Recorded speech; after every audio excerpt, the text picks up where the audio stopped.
Fala aí pessoal, sou Jorge Nicola, bem-vindos a mais um vídeo do canal, sempre bom ter vocês por aqui. Sem perder tempo, pedir para deixar like, se inscrever no canal e ativar as notificações. Hora de falar sobre o Cruzeiro que mudou seu patrocinador master, mas calma.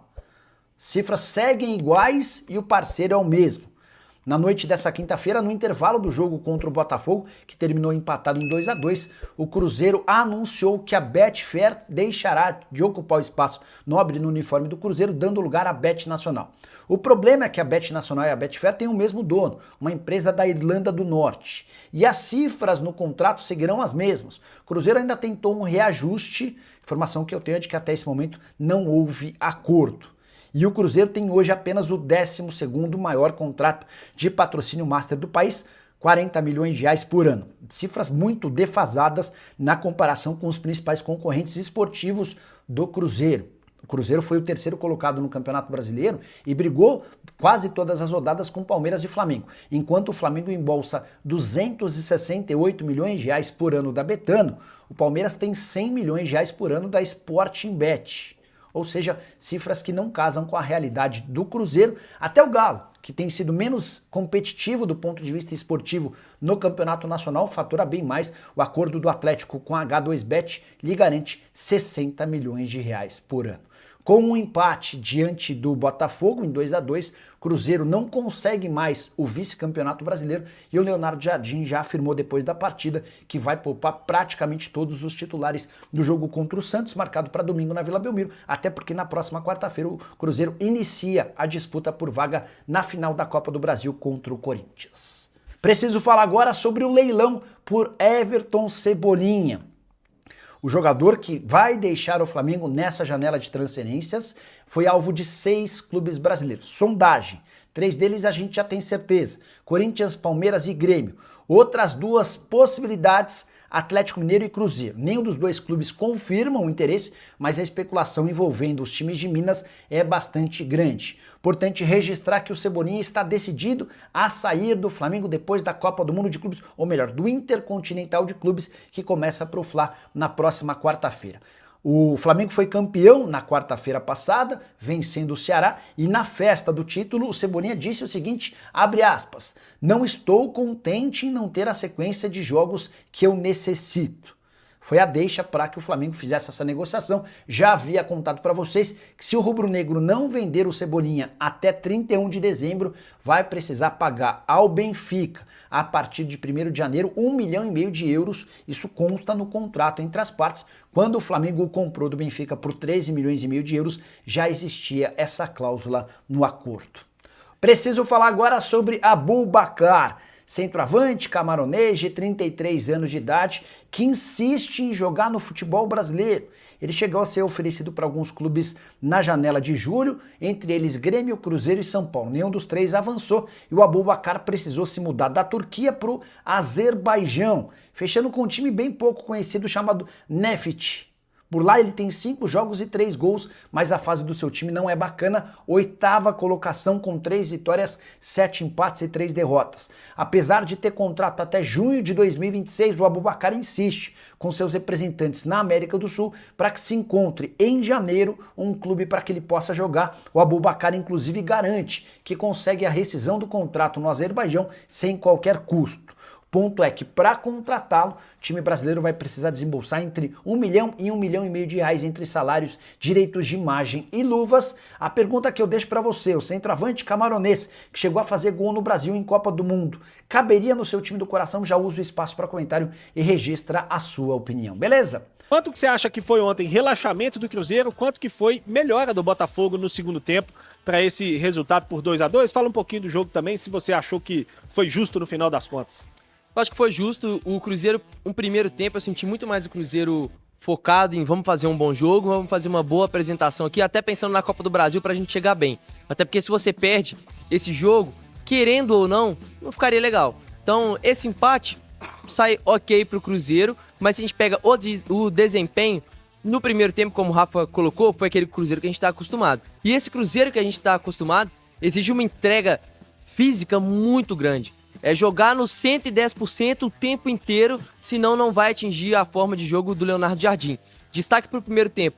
O ótimo primeiro tempo do Sinisterra. A gente falava aqui da oportunidade do Sinisterra tocava nesse assunto ontem, que ele sempre estava entrando com reservas ou no final do jogo, são outras condições. E ele teve a oportunidade de começar jogando com o time titular, todo mundo descansado, o adversário também descansado, e o Sinisterra fez um excelente primeiro tempo.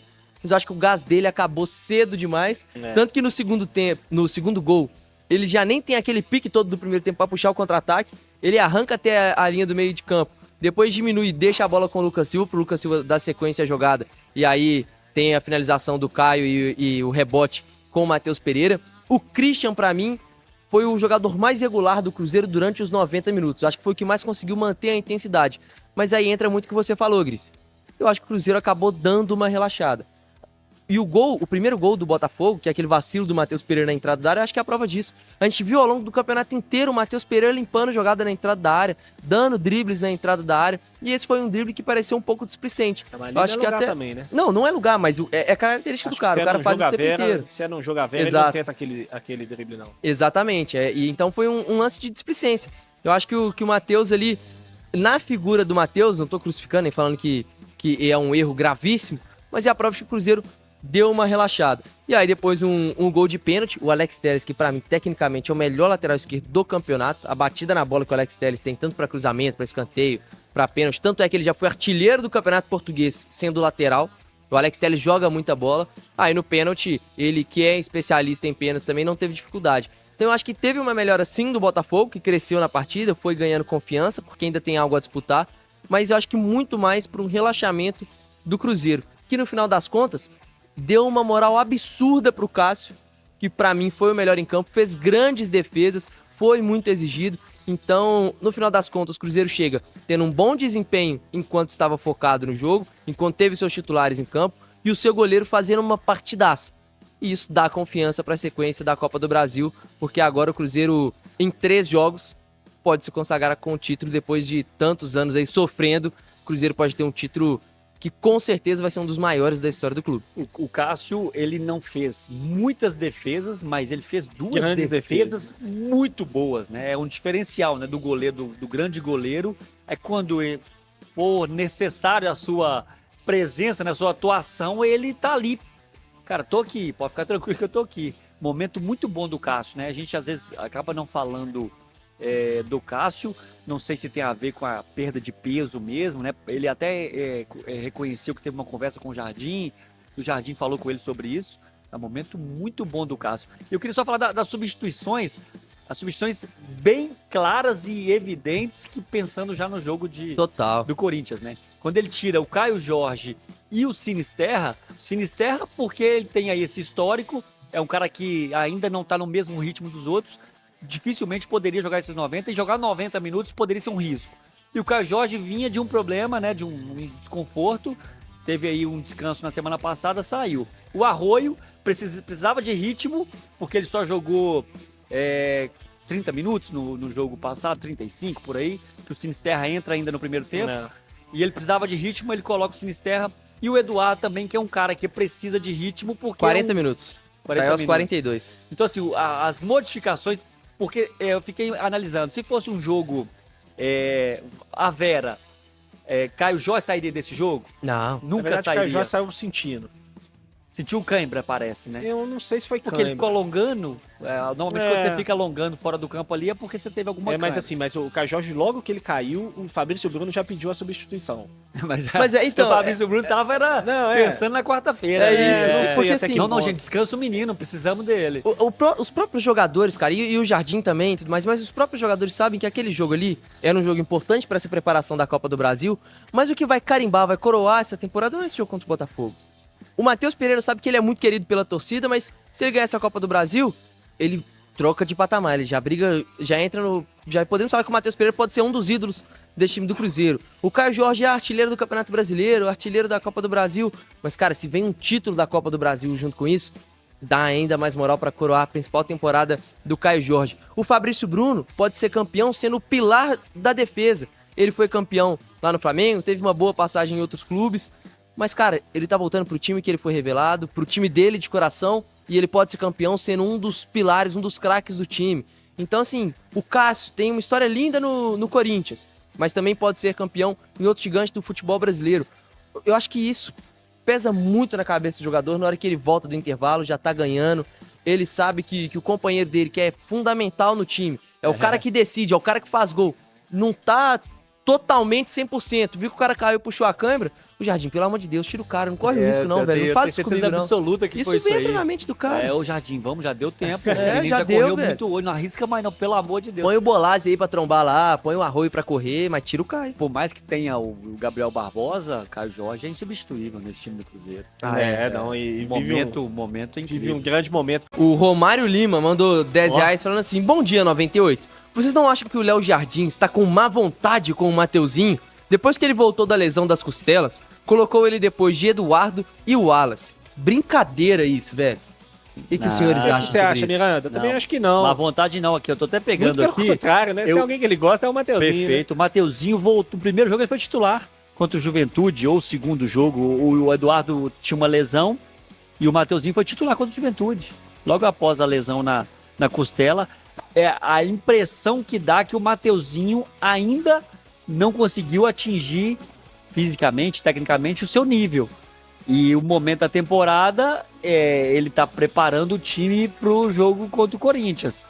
Mateuzinho pode hoje estar atrás do Eduardo? Não sei. Não sei se foi pensado no jogo de ontem. Não sei, mas eu percebo que o Mateuzinho ainda não tá no seu melhor. Talvez o Mateuzinho não seja aí a primeira opção, né? O 12º jogador, como foi antes da lesão na costela. Não, eu acho que assim, se a gente pega o meio campo do Cruzeiro, o Mateuzinho, ele só não... Pra mim, ele só não é mais jogador que o Matheus Pereira. Só que eu acho que o grande problema dele foram as lesões. Na hora que ele tava bem no começo do ano, o time tava uma loucura por conta daquela mudança de técnico e tudo mais. Aí depois ele machuca. Quando ele volta, ele tava começando a jogar bem, machuca a costela. E agora ele tá voltando, ele quando precisa. ele tava machucado, né? Exatamente, ele precisa de ter ritmo. Acho que pra temporada que vem, é um cara que com certeza vai brigar pela titularidade. Mas aí é um negócio que às vezes o CJ me pergunta e eu falo. Titularidade onde? Qual que é a posição do Matheus? E eu acho que ele vai brigar com o Lucas Silva. Você jogar em várias posições, todo treinador te quer, você vai estar sempre ali, mas raramente vai ser titular absoluto. Quando você joga em uma posição só, às vezes você vai passar muito tempo no banco, mas quando você Assumir a sua, né? você é titular absoluto. Então, até para o jogador, às vezes ele difícil. definir isso é importante, porque o Matheus ele joga como segundo volante, jogou até como primeiro, ele joga como meia se precisar, ele joga como meia aberto pela direita, meia aberto pela esquerda, ele é Faz reserva todas. de todo mundo, mas hoje ele não é titular. Então, Mas no Cruzeiro ele fez isso. todas essas, Rafa. No Cruzeiro ele jogou de tudo. Jogou de Sim. primeiro volante com o Diniz, com o Seabra ele jogou de meia pela direita, meia pela esquerda. Mas o Mateuzinho, nos melhores momentos dele, onde ele rendeu mais ao longo da carreira, não só Cruzeiro, e lá na Itália ele foi muito bem assim. Tudo bem que na Itália eram 3 homens no meio de campo. Era um primeiro volante e 2 meias. 2 meias. Ele era esse segundo cara de meio de campo. E no Grêmio também foi onde ele rendeu mais. Na seleção de base onde ele rendeu mais. É onde eu mais gosto. Só que ele tem hoje do tanta Lucas qualidade. Silva. Hoje eu acho que ele é reserva do Lucas Silva. A principal posição do Matheus seria reserva Mas do eu Lucas acho ele mais jogador do que o Lucas. E acho que ano que vem ele vai brigar por essa posição. É difícil, porque o Lucas Silva talvez seja um dos caras que mais entendeu o esquema do Jardim. E que mais ajuda o time. Então o Matheus Henrique não adianta ser só mais jogador. Vai ter que compensar com esse outro entendimento do jogo. Fala pessoal, estamos aí com atualizações importantes do Cruzeiro. Se inscreva e ative o sininho para receber mais atualizações da Raposa todos os dias. Deixe seu like que é muito importante para o crescimento do canal. Utilize o espaço aqui embaixo para registrar sua opinião.